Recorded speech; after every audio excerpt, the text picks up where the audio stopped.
Hello everybody, welcome back to The Gig. Today I'm here with TONIX. Thank you so much for joining me. Thank you for having us. No worries. We should start a band. For those who haven't heard of you before, can you tell us a little bit more about yourselves? You guys started busking together, is that right? We did. So Yeah. we started busking, or I reckon a good probably 10 years ago now, and then just started performing together. But I've always been a keys player, so then started that way. Needed vocals, added a vocalist, needed drummers, added a drummer, and it's just kind of grown bit by bit into what It's it like is now. starting a family. It's like starting a family. Done Except pretty well. no ugly divorces yet. Yeah. Oh, that's good. Yeah. But yeah, I'd say the project is like electronic indie pop. It's very strong. It's very high energy. Yep. We'd like to put like all of our energy into it and tell lots of stories. So yeah. Yeah. How does it feel to be here at Lime Green Festival playing alongside bands which you've looked up to forever? It feels great. Lime Cordial is, I think, the three of us, one of our favorite bands of all time, and for a long time as well. It's not a current trend. It's like a band I've been listening to for my whole life. They're so incredible. yeah, You pull up an old Spotify playlist, and I have about 15 Lime Cordial songs in there. It's like I do too. It's like every second song. You grow up with them, don't you? no, we're honoured. We're honoured. What about the Dregs? You guys like the Dregs? Yeah, big Yeah. fans. I also so obviously I'd heard of them before the festival, but did a proper deep dive Yeah. like when we first got booked for this, and oh my god, there's some talent there. Like the depth is so ridiculous. Yeah. Is this your first time seeing them live? This is the first time. You guys released a single titled Written For You late last year. What was the creative process like creating that track?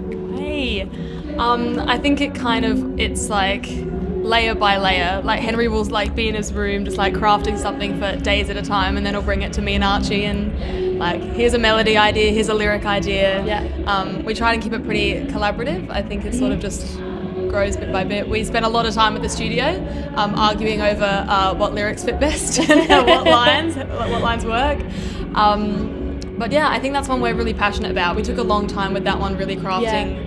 Almost like it was kind of like a new era for us. So I think it was kind of a new sound that we were experimenting with. Yeah. So it was Is really that like the fresh. same type of process you go for all your tracks, or did it differ a little bit? Try to, depends on how much time we have. I'd say that one came along probably quicker as well, especially because we were working on kind of the way we go about recording songs and like streamlining it and kind of allowing ourselves to have more creative time whilst in the studio, as opposed to having everything prepped before you go in and record, which we felt was like a much better way of doing things. Yeah. So I feel like it was definitely a good like progression in the way we record stuff. Yeah.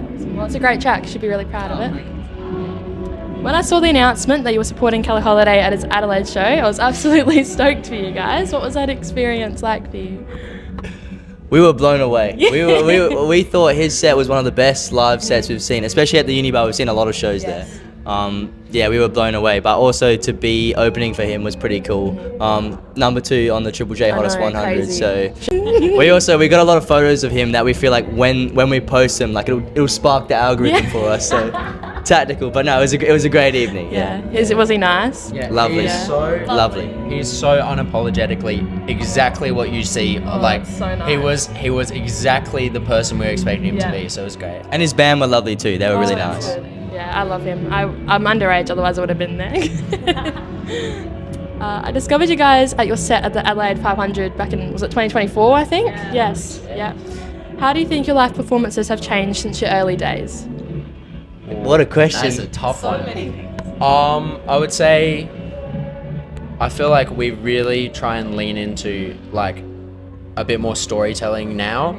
Like especially because like we're very focused on our writing at the moment, and we have a ridiculous amount of new music that hasn't been released yet, like a big kind of back catalog, which means I feel like when we're approaching live songs, it's very much like how can we kind of like deliver a performance that like leaves someone feeling like they've kind of experienced a story, as opposed to just having watched live music. that. So yeah, I'd say that's probably the main focus. And a lot more equipment too. Just a little bit. Who influences you the most as musicians? Oh, That's a huge question. throwing the big Massive. one. I mean, I could just name off a bunch of artists, like massive electronic fans, like a lot of electronic music. Obviously, like big acts like Rufus Du Sol. A lot of like really good producers, because like we're very inspired by synths and electronic music.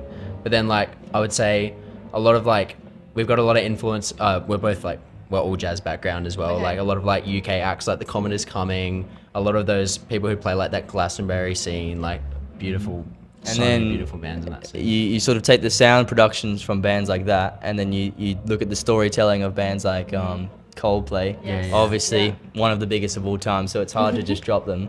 But Coldplay, and there's a guy called M83, M83. Okay. from France, who Oh wow.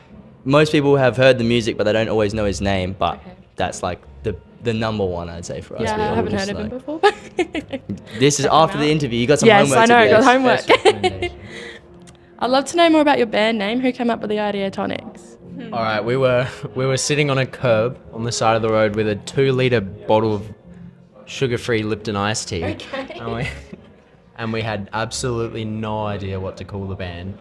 And I think It was just we just spat out 1,000 ideas. and then we're like, oh, That's a word. kind of works. And I guess like when you first come up with something and there's nothing attached to it, it doesn't really carry any meaning. But it's like over the years, as you like keep building on a project, suddenly, especially because TONIX is not like a real word in No. any sense, it's like you attach so much more meaning to it to the point where like it feels natural and it feels right. So yeah, but yeah, It's a unique name. yeah, definitely. 2025 was a huge year for you guys, completing your largest tour ever across Australia, hosting street parties, opening for Play Lunch, and then finishing off the year scoring a Beyond the Valley festival slot. When did everything finally start to feel real? Have you ever had like a we've made it moment? That's tough. These are the best questions Yeah. I've ever heard in Oh, an interview. really? This is like I have to think so hard. One of our songs that we released last year just hit like 300,000 streams. Oh, wow. On Apple Music. What song? If I Can't Be Yours. Okay, yep. And I think that was a real like that. It just went from 100K to 200K to 300K. That's awesome. And we just sort of we keep looking at these streams and going, people are listening to us. Like this is crazy. getting a lot bigger than we could have expected it to Yes. be. I think it's like all those little gems across last year.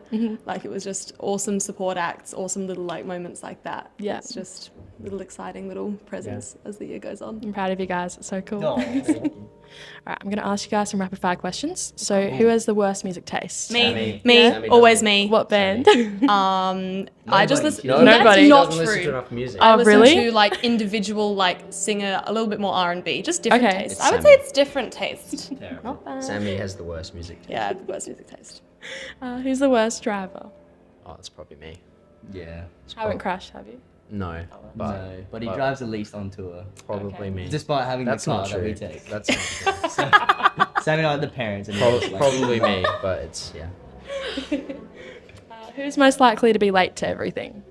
Or Sammy. No. Hey, I Sammy. think it's a tie right here, perhaps. No, okay. Not me. I'm probably most likely to be late. She's probably most likely to not rock up at Yes. all, Fair enough. which Jeez, I think alrighty. is worse. Yeah, definitely. Who's the worst cook? Not me. I think I'm we're a pretty great good cook. across the board. I've Yeah, never. no, it's pretty even across the Even? board. Yeah. That's good. No, Those, no those fucking bags. the Euros in Sydney that you Oh, made yeah, that was was pretty good. We the all only made thing- those. No, That it was a group mostly you, effort. though. But Thanks. pretty good. Take the I think it's like credit. a second skill of this man. Yes. That's good. And lastly, who's most likely to break their instrument?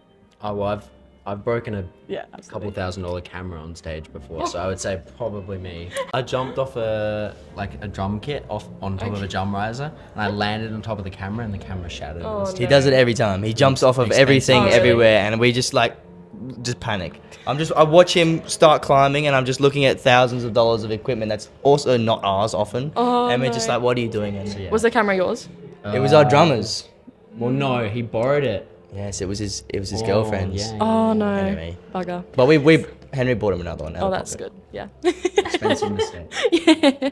Well, thank you so much for joining me. This was a pleasure. So Thank you for having so us. much. Thanks so much.